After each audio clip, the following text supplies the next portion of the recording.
नमस्कार, स्वागत है आपके अपने चैनल डीआर एग्जाम में। तो जय हिंद प्यारे साथियों। तो एसएससी जीडी का जिनका पेपर रहेगा उनके लिए बहुत ही इंपॉर्टेंट टॉपिक, ठीक है। बिल्कुल जिस प्रकार के क्वेश्चन आपके एग्जाम में पूछे जा रहे, जिस टॉपिक से क्वेश्चन पूछे जा रहे हैं, टॉपिक वाइज आपको सॉल्यूशन लेके आया हूँ, ठीक है। तो निश्चिंत रहेगा, बहुत इंपॉर्टेंट है। तो फर्स्ट शिफ्ट में जो भी क्वेश्चन आपसे पूछे गए थे 21/2024 के, आज की जो शिफ्ट में क्वेश्चन पूछे गए तो बहुत ही इंपॉर्टेंट, ठीक है। तो एग्जाम एनालिसिस किस प्रकार के सवाल आ रहे हैं वो जानकारी आपको मिलने वाली। तो पेपर के पहले इस प्रकार के क्वेश्चनों को आपको सोल्व करना और इन टॉपिक पर ज़्यादा ध्यान देना है, ठीक है, यदि आपके वीक हैं तो। पहला क्वेश्चन स्क्रीन पर जल्दी से आंसर दीजिएगा, ठीक है। देखते इस क्वेश्चन का आंसर कौन दे पाता है, क्या है बताइए, जल्दी से आंसर दें। देखते हैं इस क्वेश्चन का राइट आंसर कौन दे पाता है, ठीक है। सबसे क्वेश्चन आप देख पा रहे हो कितना, 37 प्लस क्या है 23 का होल स्क्वायर, ठीक है। और फिर क्या है प्लस 37 माइनस 23 का क्या है बताइए, होल स्क्वायर, ठीक है। तो यहाँ पर आप इसको क्या कर सकते हैं, ऐड कर सकते हैं। जैसे आप ऐड करेंगे तो ये 3 10 का 0 हंसले 1 5 और 1 6, मतलब 60 का वर्ग हो जाएगा। और प्लस है तो प्लस, इसको अपन घटा देंगे तो घटाएंगे तो यहाँ क्या बचेगा, 7 में से 3 जाएगा 4 और यहाँ बचेगा 1, मतलब 14 का वर्ग। तो यदि आपको 60 का वर्ग याद है तो आराम से कर सकते हैं। 60 का वर्ग कितना होता है 3600 और 14 का होता है 196, मतलब आप इसको ऐड कर दीजिए, ठीक है। 6 9 6 और 1 7 और 3796, यानी ऑप्शन ए आपका करेक्ट आंसर बन जाएगा। एक तो इस प्रकार से कर सकते या फिर आप कर सकते थे कैसे, आपको पता हो ए प्लस बी का होल स्क्वायर, ठीक है, प्लस ए माइनस बी का क्या होता है होल स्क्वायर, बराबर आपका जो होता है वो 2 ए का वर्ग प्लस क्या होता है बी का वर्ग होता है, ठीक है। तो ए है और ए बी है, ठीक है, ए है और ए बी है, तो आप आराम से कर सकते हैं, ठीक है, कोई दिक्कत नहीं होनी चाहिए। इस प्रकार से आप एक बार करके देख लीजिएगा, ठीक है। तो बढ़ते हैं अगले क्वेश्चन की ओर। ये अगला क्वेश्चन जल्दी से सॉल्व करिएगा। यदि एक्स और वाई एक संख्या है, ठीक है, ये एक्स वाई की एक संख्या है, तो 34 7 एक्स वाई के दो अंकों को इस प्रकार विभाजित इस प्रकार हैं कि वो संख्याएं जो हैं वो 80 से पूर्णतः विभाजित हों। तो एक्स प्लस वाई का मान बताना है, एक्स प्लस वाई का मान बताना है। और वो किससे विभाजित है, 80 से विभाजित है, मतलब देख लीजिएगा 3 4 7 एक्स वाई, और ये जो संख्या है वो 80 से पूर्णतः विभाजित है, ठीक है। तो देखिए 80 से विभाजित है तो आपको पता होगा 80 है तो मतलब क्या 8 × 10, ठीक है, 8 × 10, तो पीछे तो जीरो होना ही होना है। तो यदि ये जो संख्या दे रखी है एक्स, ठीक, और यहाँ पर तो जीरो ही होगा 100% जीरो होगा, क्योंकि 8 × 10, क्योंकि जीरो से जीरो ही कट पाएगा और कोई ऐसी संख्या नहीं आ सकती पीछे के जीरो ना हो। तो अपन वाई का मान तो आपको डायरेक्ट पता हो गया कि जीरो हो गई होगा। अब आपको निकालना है एक्स का मान। अब एक्स का मान, अब आपको 8 का भाजकता का नियम पता होगा कि पीछे के जो 3 अंकों में भाग जाता है तो उसमें 8 का भाग जाता है, लेकिन पीछे का अंक तो आपको पता चल गया 0 और आगे का अंक भी पता चल गया 7 है। तो ये जो अंक है वो क्या होगा, तो आपको पता होगा 8 × 9 क्या होता है 72 होता है, 72 होता है। तो आगे 7 है तो पीछे क्या होगा 2 होगा, तो यहाँ पर क्या होगा 2। तो आपसे पूछा है 2 + 0, ठीक है, क्योंकि ये आपका हो जाएगा x और ये आपका हो जाएगा y, ठीक है। तो बराबर क्या हो जाएगा 2, यानी ऑप्शन नंबर ए आपका करेक्ट आंसर हो जाएगा, ठीक है। चलिए बढ़ते हैं अगले क्वेश्चन की ओर। अगला क्वेश्चन एरा जल्दी से सॉल्व करिएगा, ठीक है। 1323 को किससे छोटी से छोटी संख्या से गुणा किया जाए कि वह पूर्ण घर बन जाए, पूर्ण क्या बन जाए, घन बन जाए।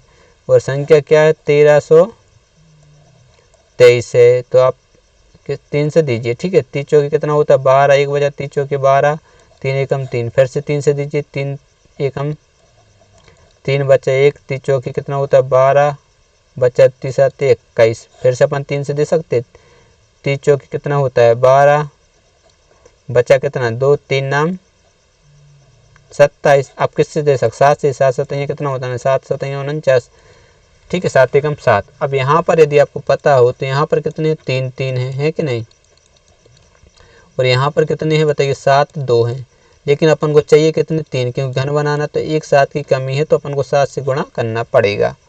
सिंपल सा क्वेश्चन, तो कोई दिक्कत नहीं है। इसी प्रकार के क्वेश्चन आपको एग्जाम में देखने को मिल रहे हैं। चक्रवर्ती ब्याज के क्वेश्चन है जो लगभग हर शिफ्ट में 2 से 3 क्वेश्चन आ रहे हैं, ठीक है। तो कोई धनराशि 10% चक्रवर्ती ब्याज की दर पर 3 वर्ष में 6655 हो जाती है तो धनराशि पता करनी है। अब देखिए इसको करने के लिए आपको क्या दिया हुआ 10%, तो 10% यानी 1/10। अब 1/10 कैसे हुआ, क्योंकि 10 बट्टे में क्या होता है 100, तो 1 0 से 1 0 कट जाता है तो 1/10 हो जाता है। कितने साल के लिए 3 साल के लिए। अपन 10 से पहले साल में कितनी हुई 11, तो फिर दूसरे साल में इसमें अपन वर्ग करते हैं, ठीक है। तो 100 और 1 क्या हो जाएगा 121, ठीक है। तीसरे साल करें तो क्या हो जाएगा घनमूल, यानी क्यूब और ये हो जाएगा आपका 1331। ठीक है, आपको ये याद होनी चाहिए। यहाँ पर पावर एक एक रहती है, फिर यहाँ 2 3। तो आपको जो धनराशि दे रखी है, नहीं 3 वर्ष बाद इतनी हो जाती है। ठीक है, कितनी हो रही है? 6655। तो 6655 में अपन क्या करेंगे, किसका भाग देंगे? ए वाली राशि का, क्योंकि इतनी राशि हो रही, इतनी थोड़ी, लेकिन हो इतनी रही 6655। इसमें किसका भाग देंगे? 1331 का। तो आपको पीछे क्या दिख रहा है? 5 दिख रहा है। तो 1331 में पीछे 5 दे दिया अपन, 5 एकम 5, 5 दिया 15, 1 16 और 5 और ये कितना हो जाए? 6। यही राशि बढ़ रही है, तो इसमें भी ये किसका कितने गुना है? 5 गुना। तो इसमें भी अपन क्या करेंगे? 5 का गुना करेंगे तो आपका आ जाएगा 3 जीरो जाएंगे, तो यानी 5000। ऑप्शन नंबर ए आपका राइट आंसर हो जाएगा। कोई दिक्कत नहीं होगी, इस प्रकार के क्वेश्चन कभी भी आ जाए। तो बढ़ते हैं अगले क्वेश्चन की ओर। ये अगला क्वेश्चन, जल्दी से इस क्वेश्चन का आंसर बताइएगा। ठीक है, राशि दे रखी 25,000 पर चक्रवृद्धि ब्याज 2 वर्ष में, और इसमें अलग अलग रख रहा है। ठीक है, पहले साल में क्या लग रहा है? 4% ब्याज लगा, जब उसने नहीं दी तो वो 5% ब्याज हो तो कितने रुपए हो जाएंगे? अब यहाँ पर आपको दोनों प्रकार की निकालने, तो 4% कैसे निकालेंगे? 4/100। ये परसेंटेज वैल्यू आपको याद होनी चाहिए। 1/, कितनी होती है? 25, क्योंकि 4 से काटेंगे तो 4 एकम 4, 4 से 25 बार जाएगा। दूसरी साल कितना बताइए? 5% है, तो 5% यानी 5/, कितना करेंगे? 100। जब इसको आप काटेंगे तो 5 एकम 5, 5 दूनी 10, 1/20। ये वैल्यू आपको याद होनी चाहिए, तभी आप इस स्पीड में क्वेश्चन सॉल्व कर पाएंगे। देखिए 25 से पहले साल में क्या हो रहा है कि 26 हो रहा है, और दूसरी साल जो हो रहा है 20 से कितना हो रहा है? 21। ठीक है, यही है। हाँ, तो सबसे पहले इनका गुणा कर देंगे। इनका क्या करेंगे बताइए? गुणा। तो 25 दूनी कितना होता है? 50। ठीक है, और एक जीरो वो और एक जीरो, 25 दूनी 50, 500 आ जाएगा। ठीक है, और इसका करेंगे 26, 21 छक्के कितना होता है? 126। कैरी आ जाएंगे 12, तो 21 दूनी कितना होता है? 42।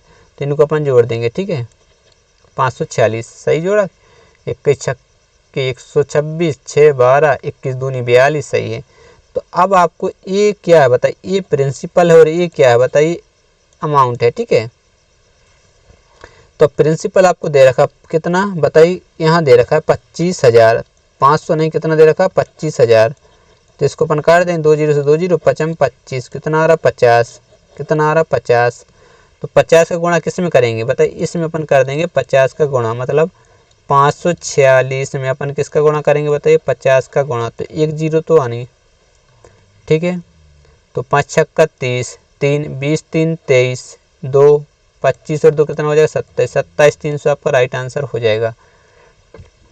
चलिए बढ़ते हैं अगले क्वेश्चन की ओर। अगला क्वेश्चन फिर से स्क्रीन पर आने वाला, जल्दी से आंसर दीजिएगा। ठीक है, 2 संख्याएं 3:4 के अनुपात में हैं, तो उनके मासा और लासा का गुणनफल दे रखा है कितना? 2028। तो संख्याओं का योगफल पता करना है। अब देखिए 2 संख्या हैं ए और बी, इनका जो रेशियो दे रखा 3 4, और मासा और लासा का गुणनफल दे रखा, तो अपन ने मान लिया। तो एचसीएफ क्या है बताइए? एचसीएफ x है, तो ये क्या हो जाएगा? 3x इंटू 4x हो जाएगा कि नहीं हो जाएगा? और देखिए इन दोनों का गुणा करेंगे। ठीक है, तो आप अपन को क्या, पहली संख्या इंटू दूसरी संख्या बराबर क्या होता है? आपको पता होना चाहिए। पहली संख्या इंटू दूसरी संख्या जो बराबर होता है वो होता है एलसीएम इंटू एचसीएफ। ठीक है, तो अब एलसीएम लासा का गुणनफल यहाँ पर दे रखा है। ठीक है, कितना दे रखा है? 2028। ठीक है, एलसीएम इंटू एचसीएफ का गुणनफल आपको पहले से दे रखा है। तो ये हो जाएगा कितना? 12 का वर्ग हो जाएगा, और ये आपका 20 28। अब इसको अपन काट सकते हैं। ठीक है, तो यहाँ से वैल्यू निकल आएगी। तो 12 से, ठीक है, 2028 को जैसे अपन काटते हैं तो 12 एकम 12 बचा 8, 12 सत्ते 84, 12 8 कितना होता है? 96। तो बचा कितना? 96, 4 और 2 6, 96 4 और 2 6, 12 25 60।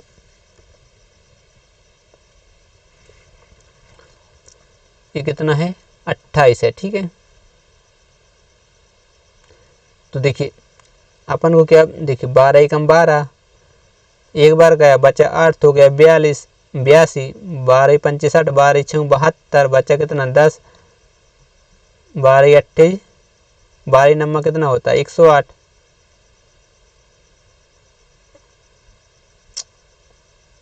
क्या मिस्टेक हुई? अच्छे से काटिएगा। देखिए कितना? 2028 है। हाँ, और इसमें भाग देना कितना? 12 का। तो 12 से जैसे अपन भाग देते तो एक बार जाएगा, बचेगा कितना? 8 बचेगा, तो 12 छः 72,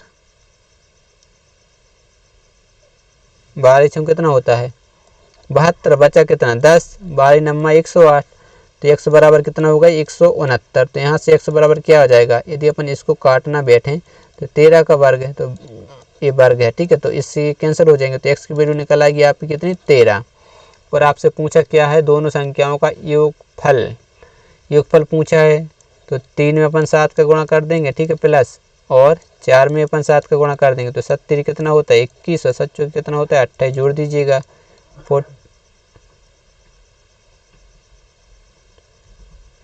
दोनों संख्याओं का योगफल, ठीक है, तो 13 करना, 13 है, x की वैल्यू एचसीएफ कितना निकला 13 लिख रहा, ठीक है, 13 निकला, मतलब 13 इंटू पहली संख्या यदि अपन निकालते हैं तो 13 इंटू कितनी है 3, तो 13 कितना हो जाए 39। अच्छे से करिएगा, ठीक है। यदि अपन यहाँ से पहली संख्या निकालने की बैठते तो 3 इंटू 13, तो 13 कितना होता है 39। यदि अपन दूसरी संख्या निकालने की सोचें तो मतलब 4 इंटू 13, तो 13 चौके कितना होता है 52, और योगफल पूछा जोड़ दीजिए, 11 केरी 1 हो जाएगी, 8 और 1 9 यानी 91। ऑप्शन नंबर डी आपका क्या हो जाएगा, राइट आंसर बन जाएगा, ठीक है। यदि ऐसे नहीं करना तो आप डायरेक्ट कैसे कर सकते हैं, इस प्रकार से कर सकते हैं। देखिए 3x की वैल्यू दे रखी थी, 4x दे रखी थी, इसकी जो वैल्यू है वो कितनी 7x, तो x का मान कितना है 13, तो 13 7 कितना होता है 91, ठीक है। डायरेक्ट आप इस प्रकार से भी कर सकते हैं, आपको डिटेल बताना था इसलिए मैंने वो बताया, नहीं तो डायरेक्ट भी कर सकते थे, ठीक है। चलिए अगला क्वेश्चन ये रहा, प्रथम 39 सम संख्याओं का औसत बताना है। प्रथम 39, तो आपको पता होगा पहली सम संख्या 2 होगी, दूसरी होगी 4 और 6, तो इस प्रकार से यदि अपन 39 संख्याओं तक जाते हैं तो वो सम संख्या आखिरी होगी, 2 का गुणा करेंगे तो 2 9 18 केरी 1, 6 और 1 7, 78 भी संख्या होगी, होगी कि नहीं होगी। इस प्रकार से जाते जाते वो जो आपकी 39वीं सम संख्या आएगी वो होगी 78। तो जब भी यहाँ अंतर कैसा हो, सम में समान हो, तो आपको पता होगा कि यदि औसत निकालना तो प्रथम प्लस अंतिम संख्या और बटे में क्या कर देते 2, तो प्रथम आपको पता है 2 है और अंतिम आपको पता चल चुकी 78 है, बटे में 2, तो आप जोड़ दीजिए 80, 80 में 2 से काट दीजिए, तो अपना क्या आ जाएगा आंसर 40, यानी ऑप्शन नंबर बी बिल्कुल आपका करेक्ट आंसर हो जाएगा, ठीक है। चलिए बढ़ते हैं आज के आखिरी क्वेश्चन की ओर, शायद ये आज का आखिरी क्वेश्चन हो, जल्दी से आंसर दीजिए। ए किसी काम को 20 दिन में कर सकता है, बी 10 दिनों बी 15 दिन में कर सकता है, और सी की सहायता से भी 5 दिन में काम समाप्त कर सकते हैं, तो सी अकेले उस काम को कितने दिन में कर पाएगा।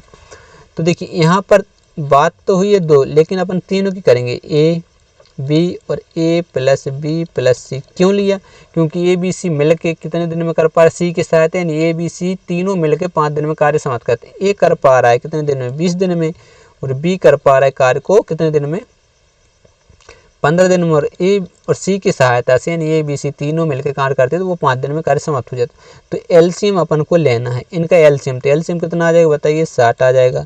तो यदि ए अकेला कार्य करे तो 20 30 60 3 दिनों में कर पाएगा, यदि बी अकेला कार्य करे तो 30 चौके ठीक है 20 दिनों में कर पाता है। ये क्या है दिनों की संख्या है, ये क्या है एफिशिएंसी है, एक दिन में इतना कार्य करते हैं 3 कार्य करते हैं, और 15 चौके 60, ठीक है। बी कितना करता है 4, और यदि पूरे करें तो कितना आएगा बताइए 12। तो अब आपको यहाँ से पता चल गया, ए प्लस बी यदि कार्य करते हैं तो 3 प्लस 4 यानी 7 कार्य करते हैं। यदि ए प्लस बी प्लस सी भी आ जाए साथ में तो वो कितने 12 करते हैं, ठीक है। तो यहाँ से यदि अपन बी प्लस बी क्या हो जाए कैंसिल, तो सी की वैल्यू निकल आएगी कितना 5। यदि सी कितना कार्य करता है एक दिन में 5 कार्य करता है, ठीक है। एक दिन का कार्य ए सी की एफिशिएंसी निकाल ली। अब जब एफिशिएंसी निकाल ली तो अपन दिन भी निकाल लेंगे, टोटल है 60 और 5 का अपन भाग दीजिए तो यहाँ से सी की निकल आएगी, तो कितना आ जाएगा 12 डे यानी 12 दिन। ऑप्शन नंबर डी आपका करेक्ट आंसर हो जाएगा, ठीक है। आराम से निकाल लेंगे, कोई दिक्कत नहीं होनी चाहिए। तो दोस्तों यदि आपको पीडीएफ चाहिए तो आप हमारे टेलीग्राम चैनल ज्वाइन कर सकते हैं, जाइए और ज्वाइन कर लीजिए, ठीक है। डीएल एग्जाम सर्च करके ज्वाइन करें। मिलते हैं नेक्स्ट वीडियो में, तब तक के लिए बाय बाय, जय हिंद।